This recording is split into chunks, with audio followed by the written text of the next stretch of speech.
Fiala, who was my son-in-law's first wife, you know, Mary, you know, our daughter Mary.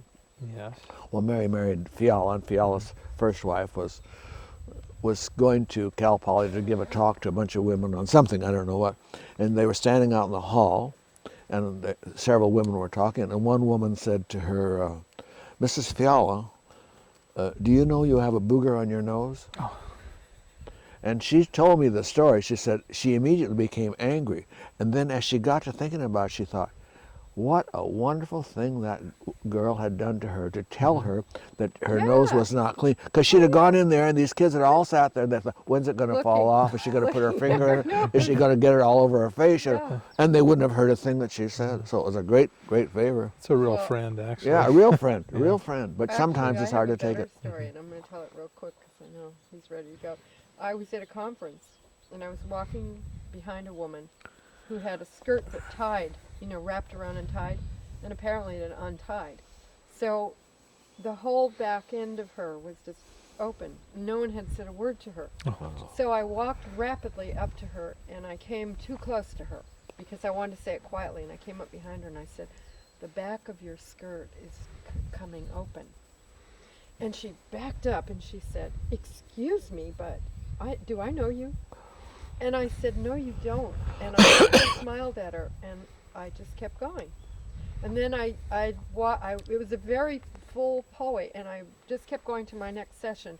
And then I heard this, oh, because her skirt continued to come up. But she had nothing on underneath. Oh, my. All right, here we go. You tried. Sorry. Now we have to get serious, I'm right? sorry. Yeah. The picture came to my mind. I had to tell the story. At least it wasn't a booger. At least it wasn't. I was trying to Or a Tampax. Oh, yeah. Oh, God. I was trying to elevate it here. I didn't. All right, Steve, I'm let's not go. going to go there. Well, hi, Wilmar. How you doing? Hi, I'm doing very well, thank you. Good. This is Wilmar Tognazzini today. And Wilmar, tell us about where you were born and what year. Well, I was born in Guadalupe, and that's California. Yes. Which is about 12 miles from Santa Maria in 1918. And what were your family doing in Guadalupe? My dad was the owner of the garage down there, and my mother was a librarian. And you had siblings, brothers and I sisters? had a brother who was 5 years older than I, and a sister that was 7.5 years older. The brother was killed in World War II. His body went into the Thames estuary, and he was never recovered. My sister died maybe 2 or 3 years ago. So I'm the only one left in our family. You're a professional educator. I met you as our elementary school principal, Morro Elementary School. Can you tell us how you got interested in teaching? Well, that really is interesting because we lived in Guadalupe until I was about 9, and then my dad broke his back and we had to move from there, and we moved up to Greenfield, California, which is up near King City. And I went to school there. Let's see, what was the question now? Well, about how you got interested in education. And I went to school there, thank you. And I had a man teacher. It was the first man teacher I'd ever had. And he inspired me to go into teaching. And so I've always known from the time I was in the 7th grade that I wanted to be in elementary work. I never wanted to do anything more than that. And where were you educated? I was educated at King City High School, and then Salinas Junior College, which is now Hartnell College, and then San Jose State. And then I got my master's degree from UCLA. And I went to the University of San Francisco in Mexico to study more Spanish, and I've taken some Cal Poly courses and a little bit of everything. So you've never stopped educating yourself? No. That's wonderful. And what school systems have you worked in? My first school was Monterey, California. I went there as a 4th grade teacher. And while I was there, I went away summers to pick up administration credentials, and then I went to Kernville for my first principalship. It was a small school. Mm-hmm. And from there I came to Morro Bay. Yeah. Went to Morro Bay in 1944, and I was there until about 1963, I believe, 17 years. Mm-hmm. And you retired from Morro Bay Elementary? Well, I didn't exactly retire. The politics of the time were such that my contract was not renewed, Mm-hmm. and so I was a little bit bitter about it because I felt that I had done a fair job. But as I say, it was a political sort of thing. And then I opened up a business in San Luis Obispo called the Party Shop, Togg's Party Shop, and I had that for 4 years. And Paso Robles needed a Spanish teacher, and I went there then and taught Spanish, and then later 4th grade for another 8 years, I think. Oh, you did. Mm-hmm. Mm-hmm. And you probably along the way educated a lot of fishermen. A lot of them and their Mhm. families, yes. Mhm. Mm-hmm. And you have quite an interest in history, our local history, and publish a column regularly. Yes. Can you tell us about that? Well, in 1988, my wife was the president of the county band, and there was some question as to how old the county band was, and so I said, well, I'll research it to see if I can find anything.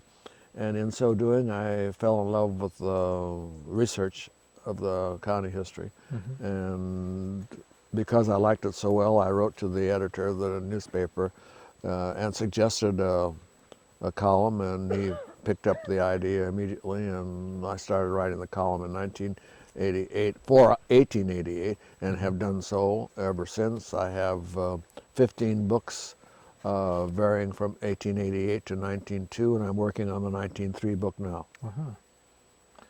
And those are available in local libraries? The library, Cal Mhm. Poly has a set, Mhm. Cuesta College has a set, and there are several people who have complete sets. Bill Catania has Oh. a complete set, Ralph Burtis has a complete set, I have a complete set, they're around. Mhm. And I know from reading those columns, occasionally you touch on fishing and local stories. Maybe tell us a little bit about how you research the articles, because you don't write the articles, you're just No. taking from previous writers. Exactly. And Yeah. Well, fortunately, the library has a very complete set of the Tribune, the newspapers, on microfilm. Mhm. And I go into the library usually once a week on Mondays and pick up all the information that I can get from the library there. And it is true, Steve, what you said, that I don't write the literature. A lot of people think that I do. They think that I write the stuff. In fact, I get people who come up to me and say, how can you write that? You're not 100 years old. Actually, all I do is pick up what's in the newspaper. And I even often misspell words that are misspelled in the column. But I sick them, if you understand what I'm saying. Yes. I put a sick after them so that people will know that that's exactly the way it was found in the newspaper. yes. Well, tell us, this interview and our series is primarily about the local fishing industry. Do you have any interesting stories that you researched? Well, it's hard for me to draw any interesting stories because, I was 26 years old when I came to Morro Bay and interested in what I was doing, married to my work, much to my wife's disgust sometime, but I was married to my work, and I really don't remember too much. In fact, I don't think I went down to the waterfront too often, but yes, there were a lot of fishermen, and I remember even shrimp fishermen. We would meet in the post office, and we'd always know that there were shrimp fishermen. I mean, they were neat guys. I don't want it to be understood that they weren't neat guys, but you could always tell when they worked on the shrimp because the shrimp has a particular odor of its own, and you knew that these men had been working. And another fisherman story is that in 1940, 8, I had Joe Giannini's daughter in my class. And she was a neat person, and you know, she married Fred Cephalou. Yes. And it was, I have great memories of the Giannini, of Joe's family and his daughter particularly, and all of his family, but particularly Barbara, because she was in my class. Do you have an impression of the various fishermen that you've known over the years? Were they people that moved to Morro Bay and operated out of Morro Bay, or were there transient people as well? Well, I never considered them transient because usually they came to town and they established themselves, and I didn't think that there were any people with more integrity than fishermen had. They were really great guys, and their families were good families. And as far as the school is concerned, they supported me. You know, you didn't always get support in a school, but the fishermen were always willing to support the school, because I'm sure that they probably felt that their education was lacking and they wanted their children to get a good education. I mean, that's the way I perceive it. That's good. There's a lot of different cultures represented locally here. Portuguese people, Italians. Yeah. When I came, I think in the time I was in the school, I don't believe we had one, I want to be politically correct, they've had so many, what, you know what I'm trying to say? I want to use the word black, and I don't want to insult anybody. Yeah. Is there another word that they're using now? I don't think so. I think African American is one term. Well, I don't believe we had more than 2 African Americans in the whole time. That's 17 years that I was here. Mexicans, yes. In fact, one of my favorite families in the town is the Dominguez family. You know, and Mike Dominguez is the barber, but a great family. But they were not involved in fishing, however. Yeah. Well, that's, you know, some of the people we've interviewed have told great stories about discovering Morro Bay and, you know, calling up the wife and saying, "Well, we've just moved, honey." "Oh, where'd we move to?" "Morro Bay." "Where's that?" Yeah. Well, aside from this sort of thing, when I got the job, and aside from fishing, really, because this is supposed to be mostly for fishing, in 1944, when I was looking for a larger school, I was in Kernville as a principal, and I was looking for a larger school. I wrote over to the superintendent of the schools in San Luis Obispo and the county superintendent of schools, and asked them if there were any jobs available. And I got a letter back from the county superintendent of schools who said no, there were no jobs available. I got a letter back from Mr. Teach, who was the superintendent of the city schools, and he said yes, Morro Bay was open. So I wrote over, or called the clerk of the board. The clerk of the board had tremendous power in those days. It's not like it is now. And he said yes, there was, so I sent over an application and got a telephone call, and I was hired. That's the way it was done in those days. And you enjoyed your years there? Yeah, I enjoyed my years. I miss teaching.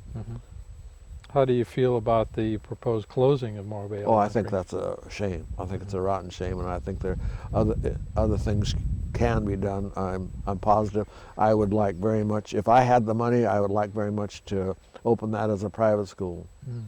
But it's a shame. It's a shame that, and there's no reason that I can see. They say money, but they can cut down the highly paid administrators. You know, they have so many highly paid administrators. Cut down a few of those, and they'd have some money to operate that school. When I hate to bring up this point, but when I came to Morro Bay, and all the time I was there, I had one secretary. You know, that you go there now, and you. And I'm not saying that the people who are hired are not great people and capable people. I'm not saying that. I'm just saying that it's taken off and built. What has happened is they've built an empire of their own, which is too bad. Yeah. And it's a shame, and I don't understand why they just got through building a new building there, and now they're going to close it all down. How does enrollment compare to I the have no years you were idea. there? Oh, you don't know. I have no idea. When was that school built? 1935. 1935. So I enjoyed Well, then my there years. were additions to it, you know. I mean, it was built in 35, Yeah. 6 classrooms, and then after I came, we added the 2 rooms on the side, and then later on we added still 8 more rooms. So it grew. You know, what rooms were there when you went? Well, they'd built the new classrooms. The 8, Yeah, I think that's probably and what the they were. kindergarten too. They built Yeah. a kindergarten there too, while I was at the school. Yeah, I guess I have to credit Mrs. Siebert for my interest in ecology. Do you know that she just passed away? No, I didn't. Yeah, she passed away about 2 months ago. Oh, very sweet lady. Yeah, great I person. recall our, what was it, 4th grade trip to the tide pools in Yeah. Cayucas. It's, Yeah. When we fed you, do you remember being fed? We fed you, I can tell you, we fed you scrambled eggs and apricots. Oh. That was the usual thing. Carrie Gardner was the principal. I was the teacher of the other 4th, and Mrs. Siebert was the teacher. And we'd take you to the tide pools, and it was always canned apricots and scrambled eggs. That's really testing the memory. Oh yeah, You would know is better that? Well, that's what happened. Well, I enjoyed my years there. Do you think that? I mean, let's turn this interview around. Do you think that helped you? Oh, absolutely. And you're in marine biology, Yeah. and so do you think the tide pools interested you Oh, yeah. enough so that? Mrs. Siebert made it so interesting. There you go. You know, I had the background from There you go. being around boats, and I knew what a lot of the animals were. Yeah. But just the kind of the hands-on approach she took Yeah. was wonderful. Teachers are never told. They never know unless someone like you says, you have helped me, which is a shame. You know, teachers have to know that they did some good for someone, and I'm sure Mrs. Siebert would be just so happy to have known that you got into your career because of her. Well, I've maintained friendships with a lot of my teachers over the years, and a great fondness for many of them. So, But they're gradually disappearing. well, it's it's part of Mrs. life. Sands went last week, or a couple of weeks ago, 3 weeks ago, and Mrs. Gardner passed away. We don't want to make this too black and mournful, do we? Though. Well, I kind of celebrate that. Celebrate. It's, Yeah, it's uh-huh. fine. Well, lived Yeah. life. Yeah. Yeah, there aren't many left. Of course, I knew Miss Negrandy. She's Isabel gone. Negrandy. Hmm. Yeah. Well, all of them. Steve, really, I think most of the teachers that I originally worked with are gone. However, I had a pleasant surprise yesterday. I did an entertainment for the Retired Teachers Association, and I sat next to Mrs. Peterson. Do you know who Mrs. Peterson is? No. Yeah, she was a teacher in the school. And so she's still going strong. But she was younger when I hired her, you know. I guess Lila Kaiser was one She's of mine. gone too. She's one I hired Lila. Did you? I hired Bozzo Carcelli. Oh, yeah. I saw him a couple of days ago with a young daughter he's adopted. Oh, yeah, Yeah. He's, So he's still raising a family. yeah. Oh, Wonderful sure. people. Yeah, well, yeah, they're great people. And that's an interesting story, too. Here again, we're not talking about fishermen, but it's an interesting story. When Bozzo came, this is Mr. Coruscelli we're talking about, when he came to apply for the music teacher, we had already had a music program. We started the music program in Morro Bay with a kid by the name of Dick Watts. Well, when Dick decided to go south, Bozzo came, and we needed another music teacher, and Bozzo came, and he spoke with an accent, just as he still does, you know. He was from Georgia, as you know, Georgia on the Black Sea, and has interesting stories to tell, and was a very capable man. Well, I was all sold on him right away. Board meeting, I had one of the board members, and I don't choose to name, didn't want to hire him because he spoke with an accent. You know. But I really prevailed on that one, and we got both the two. And he's been a mainstay of this community for a long time. Yeah, he's a wonderful man. Yeah. Unfortunately, the fellow who opposed him was quite a drinker. Hmm. That will tell everybody who it was, without naming anybody. And Lila, another very special. That's right. I lady. hired Lila.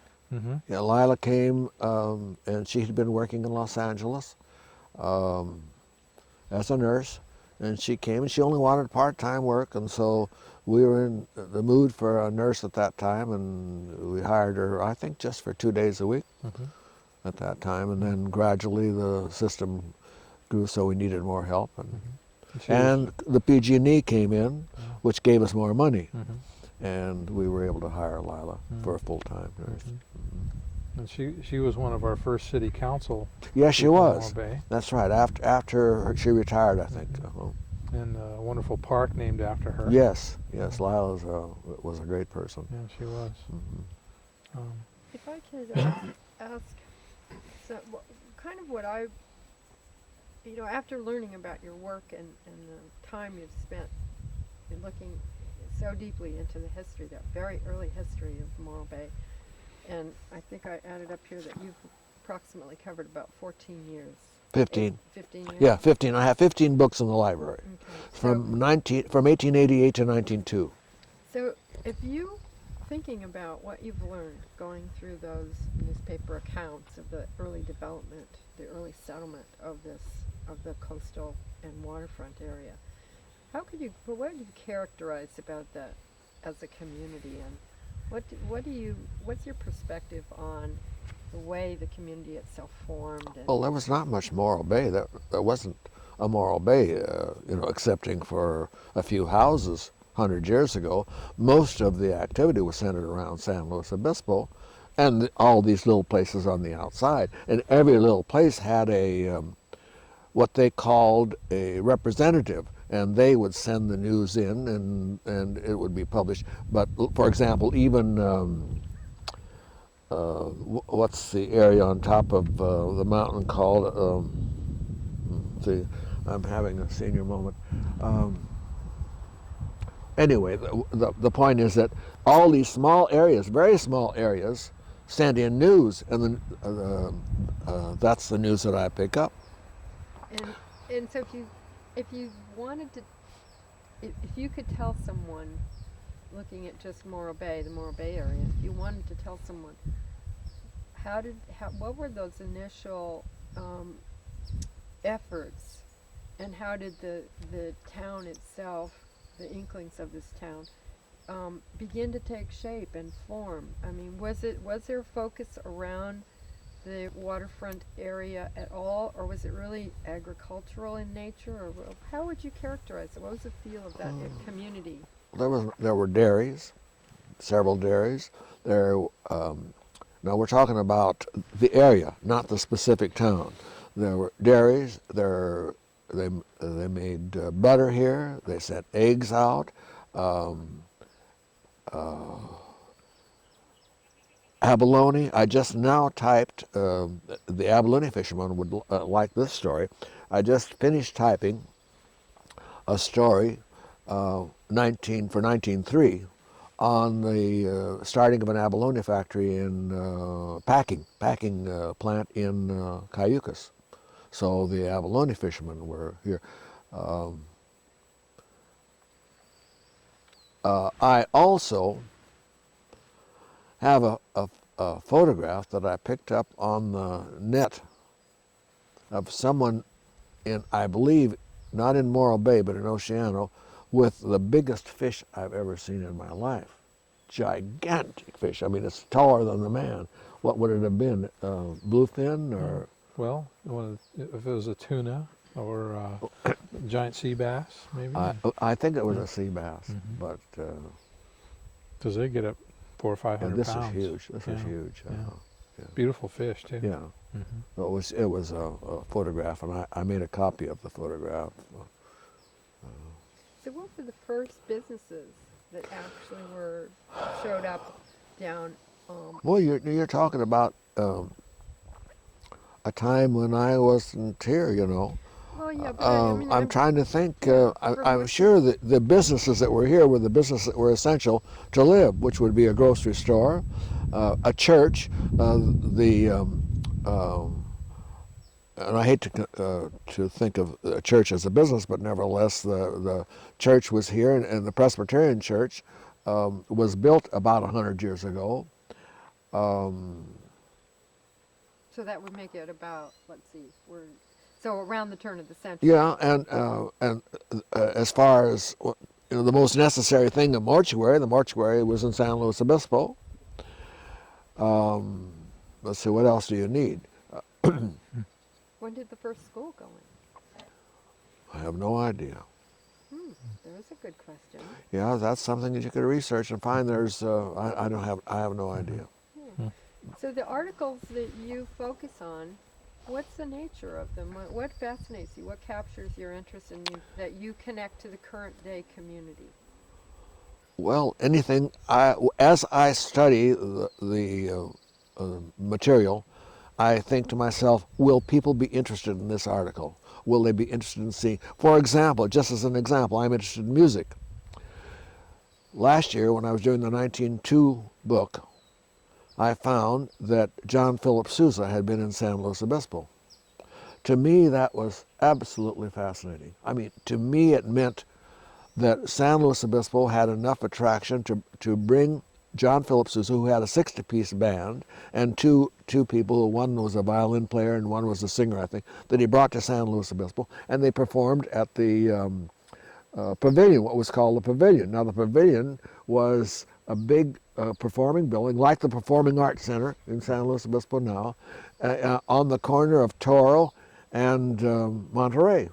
It burned down later, so it's not there. But nevertheless, John Philip Sousa came to that place and performed. Another thing that was interesting to me was that McKinley, before he was assassinated, came through here, of course. And I've just recently found where Carrie Nation had been in San Luis Obispo. So these are I pick up the things that I think that people will enjoy reading about.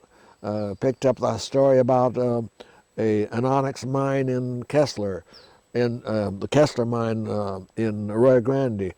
The mine itself supplied a plaque that was 1 foot by 1 foot by 2 inches deep. That's on the Salvation Army building in New York now. Came from the mine, yeah, and it's still there. I picked up a story of when Commodore Sloat sailed into Monterey Bay and took California for the United States away from Mexico. 50 years later, 50 years after he did that, the Monterey Board of Supervisors wrote to our Board of Supervisors and asked for a stone that could be put on a monument up there. And the stone came from the Bishop Mountain, the Bishop Peak quarry, and it was a piece of granite, 4 feet by 2 feet by 2 feet, and it's now on the monument, Sloat Monument, up at the Presidio in Monterey. This is an interesting thing to me, I picked up the story of the lynching in Arroyo Grande. Everybody's interested in lynching. There was a lynching in Arroyo Grande. I picked up the story of the first legal hanging behind the mission in San Luis Obispo. And I think these are all things that are interesting. And so I picked them up and used them. And it's been very successful, I must say. I get lots of calls for information. Oh, I can imagine. Because I think that, the histories, the few histories that have been written and published about this area, of course, it's a process, a cumulative process of Exactly. building, and collecting information from such, surprising sources in places where these things are being found. And that's why coming to you and talking to you as a historian, a local historian, gave us the idea that we might fill in just a few pieces of things, and talking with someone like you who is looking back at what was written down. What was written down? What kinds of information? I mean, so you found these particular articles, but if you think of everything that you see week to week, you go into the library and you're looking at across a wide array of stories. What kinds of things are you selecting from among? What's the broader range of information that you see that was of interest in the newspaper? Did they have a regular column, for example, reporting what the local businesses were doing in terms of the agricultural productivity? Or Well, San Luis Obispo did have a, what did they call it? They called it Board of Trade. A Board of Trade, which was the equivalent of the Chamber of Commerce nowadays. So yes, there was a Board of Trade. There were. Let's see what else. Oh gosh, you've got me now. But there were several other things. There were clubs and organizations already then. I mean, the Elks Club, the Masonic organization was here. I'm trying to think of others, but there were just. It was a small town that was already developed in the sense of its social activities, if you understand what I'm trying to say. But little by little, they grew larger and larger. I mean, for example, the Elks Club was then 322, and it's still 322. You know, I don't know what else to include in that, Monica, to tell you the truth. no, actually, that's exactly what I was trying to understand. It's like, as a town and as a settlement, an early settlement, there were so few people here, and slowly it became more and more peopled. And then the support that these people needed in terms of the structure and the relationship between the institutions, and then the actual services being provided, so that the post office and the school, and as you say, there had to be a grocery store. Oh, yeah. People needed to buy food. They needed to have probably there was a police department or sheriff or something. Sheriff. Mm-hmm. So Yeah. so those, I think, if you look at what the basic constituents of or components of a community, maybe you could give us your sense of Well, how quickly or how slowly that developed. you want to realize that what you're doing is talking about Morro Bay, which was nothing then. San Luis Obispo was the center. It was the county seat. It was the center. And so when you begin to talk about Morro Bay, there's not really much that you could say about Morro Bay. It had its school. It had probably a store or two. And I say there was no mortuary here because it was all handled in San Luis. But it had its saloons. Every town has to have a saloon. And what else would you need?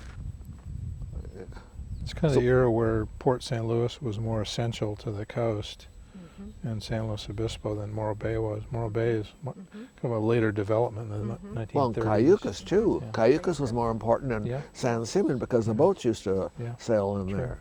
Oh, can you talk about that a little Well, there's not much I can say excepting that the boats used to come in and pick up the cheese, pick up the butter, pick up the eggs, pick up the calves. In those days we had no feeling about killing calves, so the farmers would send their calves to San Francisco or wherever they sent them.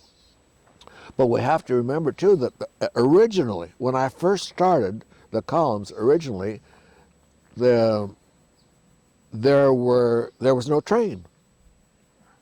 The train didn't complete until May 5th, 1894. And they brought a spur down, they brought the train down from San Francisco, they brought the train up from Los Angeles, and San Luis Obispo had no train, absolutely none, until May of 1894.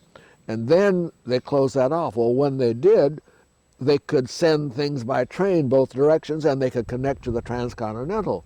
But before, they couldn't do that. There's no way in which they could connect. So things came in by boat, or by horse and buggy, or by wagon, by stagecoach. Right, that's right. And if this is going to be used for people to do further work themselves, research, I would be sure to remind them that the California Library has what is called a California Information File.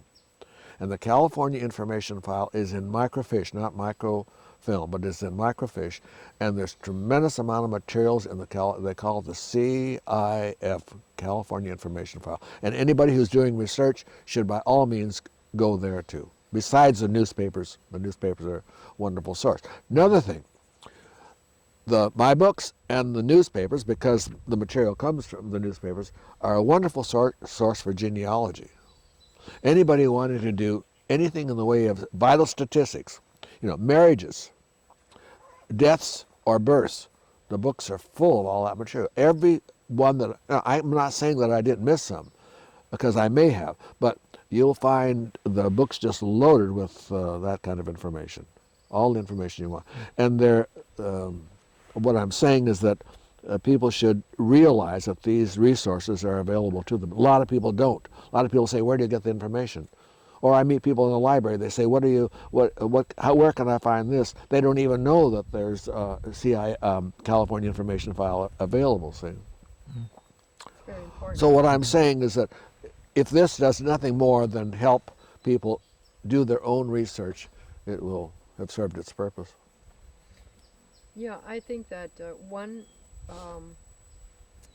pattern that I've seen as I have worked and focused on different coastal communities is how little people connect to their own, the maritime dimension and the development of the economy and the businesses, and as well as those individuals who had the skills and the knowledge to participate in developing the coastal resources. And so our effort to find people who have little snippets of information in little ways have made that connection is part of what our goal is with this project. Right. Well, Steve, you'll be interested to know, and the people who are seeing this might be interested to know too, that when we came here in 1944, you could go down on the beach at any low tide to get clams. In fact, in about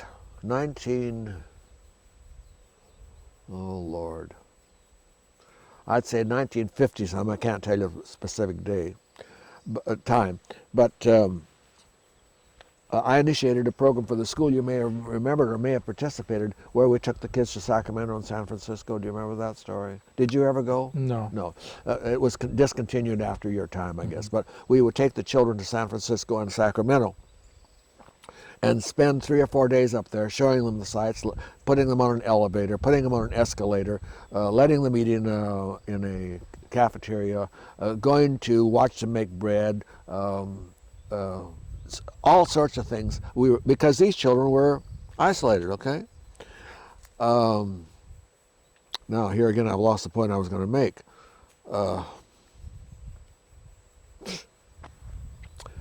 I lost the point. Fishing abundance?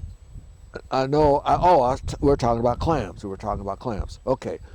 One year, when we took the group, I took the kids all out to the North Morro Bay, where what they call the inn used to be. You know where that is. And we went there clamming, because you could still clam there. We did, in a matter of an hour, 90 clams to take up to Sacramento to give to the senator and the assemblyman. Okay. Well, we hauled 90 clams up there. When we got up there, all hell broke loose. Nobody knew what to do with 90 clams, because nobody was supposed to have 90 clams in their possession. You understand? Sure. The law was that you couldn't have 90 clams in your possession. So we got up to San Francisco, to Sacramento, and gave them to. Nobody knew what to do. It stirred quite a fuss up. But then someone got the idea, and they took all the clams over to one of the restaurants where the senators and the assemblymen eat, and they fixed chowder for them. So that's an interesting story involving. Now, you can't go out there and find a clam hardly now. Yes. But in those days it was.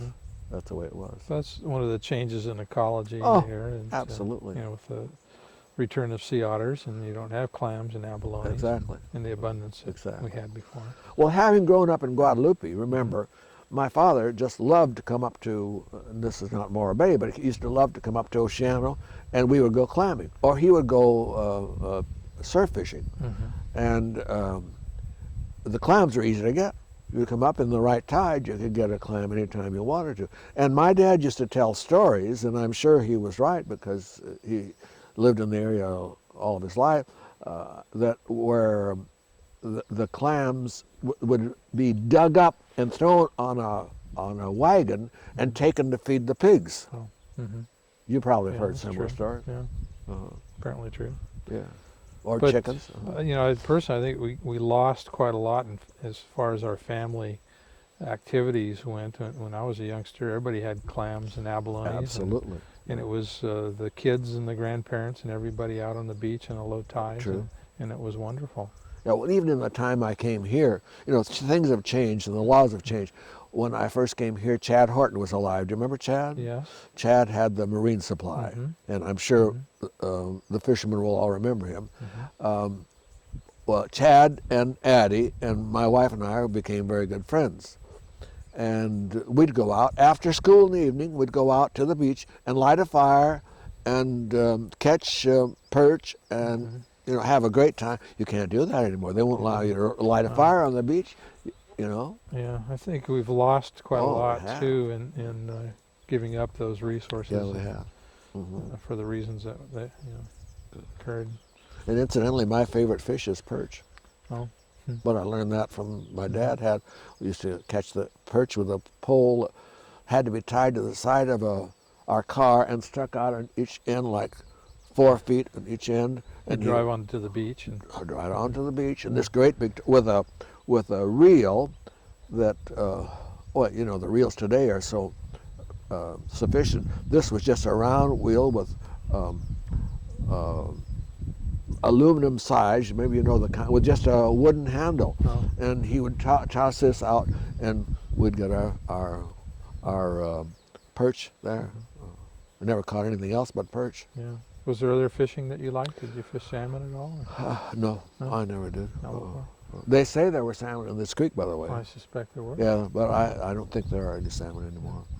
One of your more recent activities has been with your son Mark and Yes. the direct sales off of fishing boats Yes. and assisting him. Can you tell us about why and Well, you and know, involved with that? Steve, you probably know the story better than I. Mark made up his mind when he was offered such a small price for his fish that he was either going to not stop fishing, he was going to stop fishing, or he wasn't going to sell for the price, and so he decided to sell off the boat.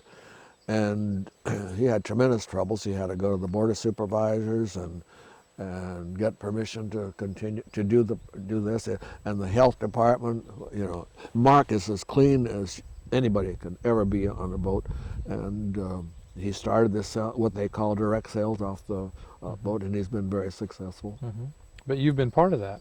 I've been part of that only because it's a family kind of a project. The boat's Mark's, the money is Mark's, but as a family we go down and enjoy it. You know, the girl that you met here, Annie, goes down, and Mary goes and helps, and the families all go down and help. It's a family thing. But there's also a wonderful educational opportunity there too. Yes, there is. Tell us about your experiences there. Well, you mean in what way? Well, educating people about fish, fish. we spend. Interestingly enough, the first year that Mark did this, in that very line, the first year that Mark did this, he had 2 or 3 big garbage buckets, and at the end of the sale, there would be heads and backs of the fish in these. Nobody wanted the heads, you know. Well, little by little, the people who would come would see that some of the ethnicity groups would take the heads, and now at the end of the day there's hardly a head left. I've had that experience because I recall those first couple of years I would get the carcasses and render those up in a big turkey broiler, and I'd make sandwich meat out of that, and it was wonderful. But It's great. now when I go down there, it doesn't have the carcasses anymore. People take everything. No, and you know, the Mexican people like them, the Korean people like them, the Japanese people like them, and so the heads they've been, and now the other people have taken them home too.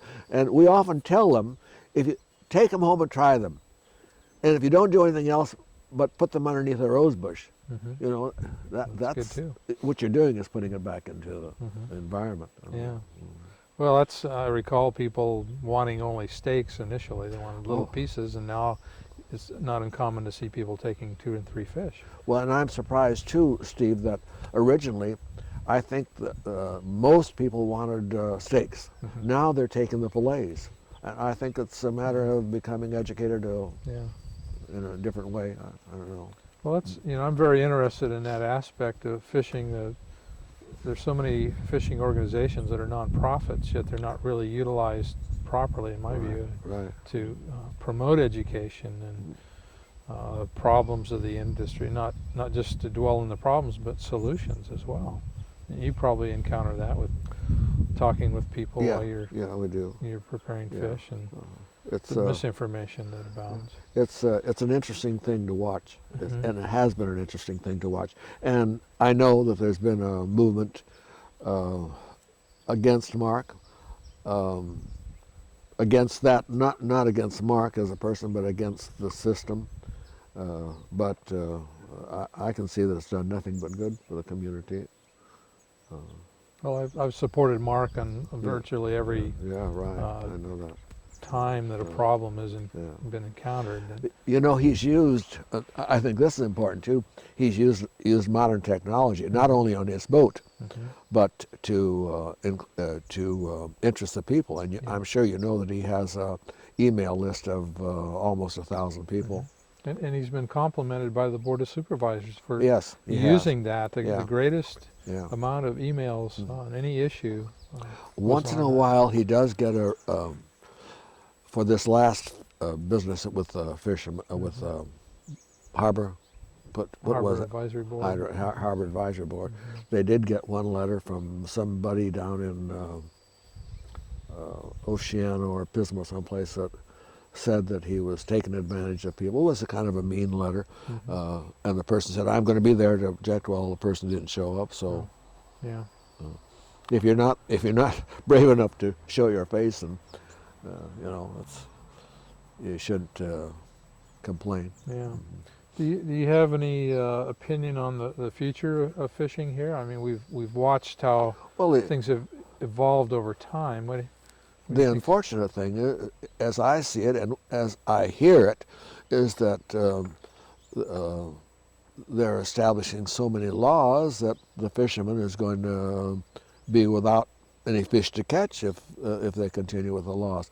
And we have a strong feeling about the cute little thing called a sea otter. You know, I mean, it is a cute little animal. That's an interesting thing too, because in 1939, when I went to work at Monterey, I remember walking the street one day and seeing a game warden with the back of his car opened up, and here it was a sea otter. The sea otters had disappeared, and this was the first sea otter. What do you call a group of them? Herd, I suppose, huh? Close enough. All right, that had appeared, and they sent the Coast Guard cutter out to protect it. And what they've done now is overprotected the sea otter. I think it has its place, but they've overprotected it, I think. Well, it's to the detriment of many other life forms. Exactly. Yeah, absolutely. For sure. And that's an interesting issue. It's meant so much to the local economy and ecology. It's really changed things. Well, you might even be able to say something. Here again, I don't mean to interview you, but you know, Todd is the game warden, and Todd worked at down south someplace, destroying the sea urchin. Oh yeah. Because the sea urchin was taking over, I think, the kelp, and the kelp was serving as environment for other species. Am I saying this correctly? Yes. And so that what they were doing was going in and grinding picking up the the sea urchins and destroying them Yeah. so that they could maintain the environment for the others so that the circle could go on, if I understand that correctly. So he participated in the diving. What- Todd Tognazzini, of course, Yeah. is your son, who's Yes. a California Game, Department of Fish and Game warden for how many years? oh God, 20 years? at least. Yeah. He's quite well known. Yeah, he's well known. One of the interesting footnotes to that is that by crushing up all those urchins, they actually created a spawning biomass. So they Meaning? made more urchins. And You're then kidding. the next step was that they poured quicklime over them, which didn't just kill the sea urchins, it killed virtually everything else in Oh the God. water column. So not Wow. not really a good idea. And then shortly after that, by 1972, you had the beginning of the sea urchin fishery at Port St. Louis, Yeah. Avila Beach. It actually was the original area that was harvested, Point Bichon. What did they harvest for the roe? Well, actually it's the gonad. Uh-huh. It's referred to as roe, but You know, the it's, Italians love them. oh, they're delicious. Oh yeah. It's kind of my father worked with George Cormetis, George the Greek. Oh, You probably knew his kids. oh, I knew him. Yeah. He had 2 girls in school. Yeah, from Florida. And Yeah. he, every day at lunchtime, he'd bring up 2 big red urchins and have them for lunch. I just couldn't believe that. Yeah. You know, I wanted to throw up. But Well, you know what other ethnic group used the sea so much with the limpets? oh yeah, The Portuguese people. oh yeah. It was a standard joke when I came to town that the Portuguese would go out on the rocks Mm-hmm. and with a bottle of wine and a loaf of French bread Mm-hmm. and pick the limpets off the rocks and eat them yeah. right there. Yeah. Of course, eat them raw. Yes. Well, we used to walk on the beach north of the rock after school and eat the buttons out of the clams. You know, Oh. that was wonderful. You want to hear a good story? Sure. One time, my father and mother were still living, and they came up from Santa Maria to visit with us, and so we went out north of. It wasn't a good tide. It was still legal to get clams out there. So we go out and we take the fork. You always took the fork when you went to the beach here, and we took the fork along with us, and thinking that even in a high tide you might be able to catch one. Well, I was successful in getting one, but I ate a lot, you know, as we did in those days. I admit that. We came back up to the car, and I put my clam in the back of the car, in the trunk, and here comes a game warden. And he said, catch any or get any? I said, yeah, we got one. And he said, let me see it. So I opened up the back and showed it to him. Then he looked at me in the eye and he said, you know, sir, he said, if I catch you eating clams on the beach again, I'm going to give you a citation. And I said, well, you catch me eating them and you can give me a citation. How are you going to prove that I have eaten clams? He said, I'll have your stomach pumped. That's what he said to me. I'll have your stomach pumped.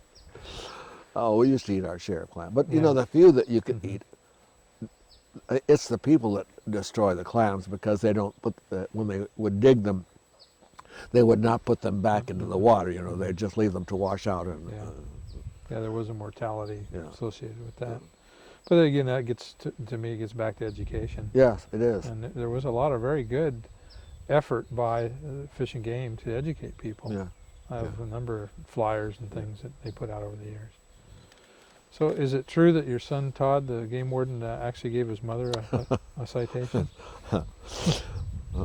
Famous story, you know. No, he never gave his mother a citation. But my favorite story about that is that I told you already, we went to, he was in Orange County, and we went down to King Harbor, whatever they call the harbor down there, and he decided we were to go fishing one afternoon. This is the kind of, this is the integrity that he has as a game warden.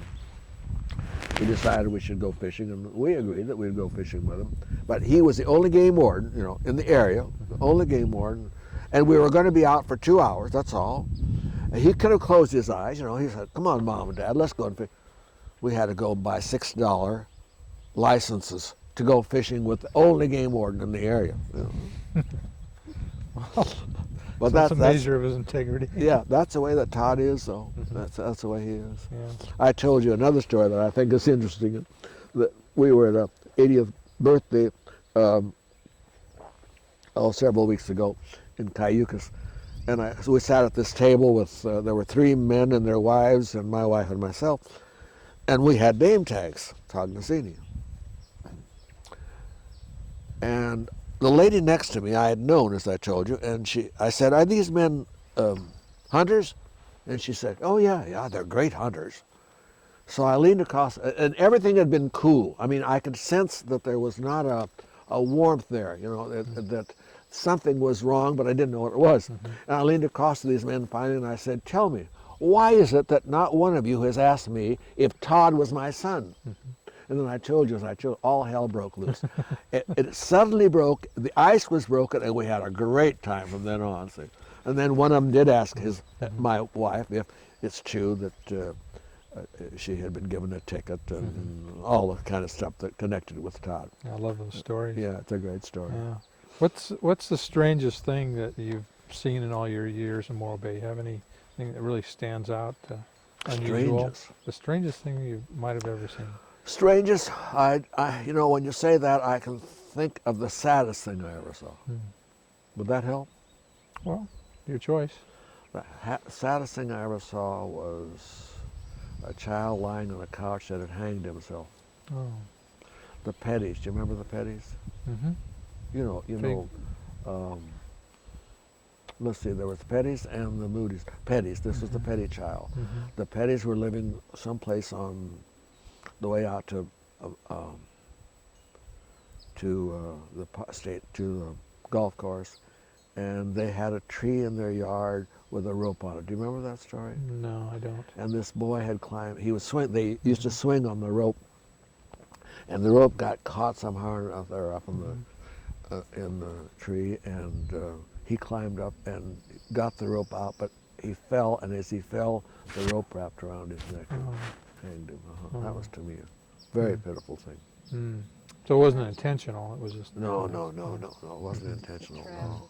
It was a tragedy. Yeah. Yeah, Nancy will probably remember that, Mm-hmm.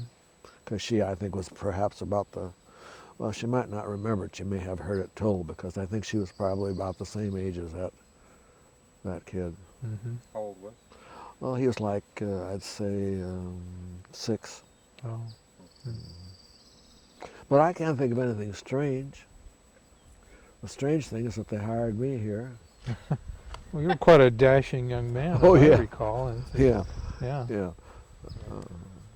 But I've had a good life in Morro Bay. Yeah. It was a great place to grow up. And Yeah. looking at your grandson, Gabriel, today. Yeah, that was. You know, Mhm. it's- I loved hiking and wandering around the beach Yeah. and so many It's a great places. place. Hiking up Morro Rock. Did you ever go up, climb Morro Rock? No, but I have a picture of my wife on the top of Morro Rock. Oh. Mm-hmm. Mhm. Yeah. She went up with one of her boyfriends, and they took a picture up there, and we have it hanging in the Wow. house on the top. Is it true that there's a secret submarine base underneath Morro Rock? I never heard that. Oh. You made me think of one more dimension of your elementary school days. Did the school take advantage of the proximity of the local marine environment as an outdoor classroom? Oh yes. Well, Steve knows that. Yeah. Yeah, why don't you talk, we Well- have about 4 minutes of tape left, so. We used to take the 4th grade science curriculum included the tide pool, and the tide pools are very handy to us in Cayucas, and so we would take the 4th graders every year we had 2 4th grades, and we would take them up to the beach and take them out on the rocks and show the different things to them. And I do think we used to collect some things too, which is not legal anymore, didn't we? Didn't we come home Yeah, I with think things? some crabs and Yeah, whatever, small yeah, creatures, that sort of thing. But then we would feed the kids on the beach, have a great time, make a fun thing out of it. Steve doesn't remember that, but we used to feed them, as I had said, canned apricots, and Mrs. Gardner would scramble eggs, and we'd have and some toast or bread or whatever it was. Yeah. But yeah, we always took advantage of the proximity to the ocean.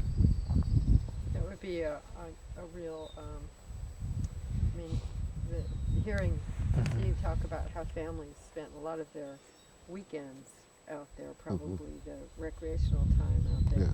But then to actually find a way to start to show them more of the details and how the system as an environment works. Well, the kids love that, and as you know, that influenced Changed your my life. life, yeah. Any closing thoughts? Anything you'd like to add to that? No, thank you for coming, and I hope that we've done a job that you'd like. Yeah.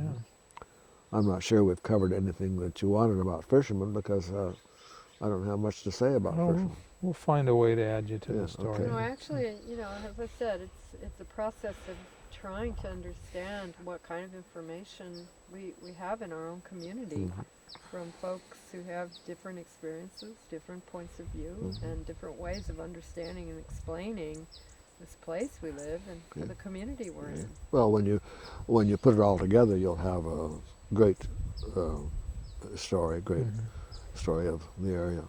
What astounded me a number of years ago, I went to Sam Boyd's commercial fishing class to give 2 lectures, 2 different class groups, and there was only, out of 40-some students, only 2 of them had ever been clamming or abaloneing. So, and we've managed now to create a generation who's never done those things, and so they have no value system or It's true. understanding. They just don't relate to that at all.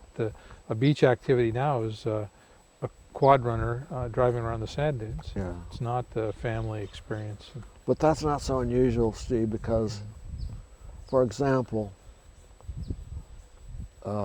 there's no kid nowadays knows what a nib is. You know what a nib is? No, what is it? No, you don't know what a nib is.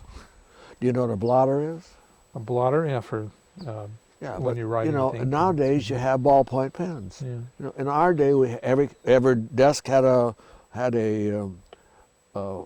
inkwell, and every child would have a pen with a nib. The nib was the pen point, and you taught the kids how to handle that nib and how to take the oil off it and so forth. The kids don't think about that nowadays. So many things have lost. Yeah. Do you remember the Three Musketeer candy bar? Yes. The Three Musketeer candy bar, when it originally came out, in my day, was 3 little bars. Oh. A strawberry, a chocolate, and a vanilla. Oh. All separate bars. Yeah. Now what's it like? It's all one. Yes. The same is true with the Abba Zaba. When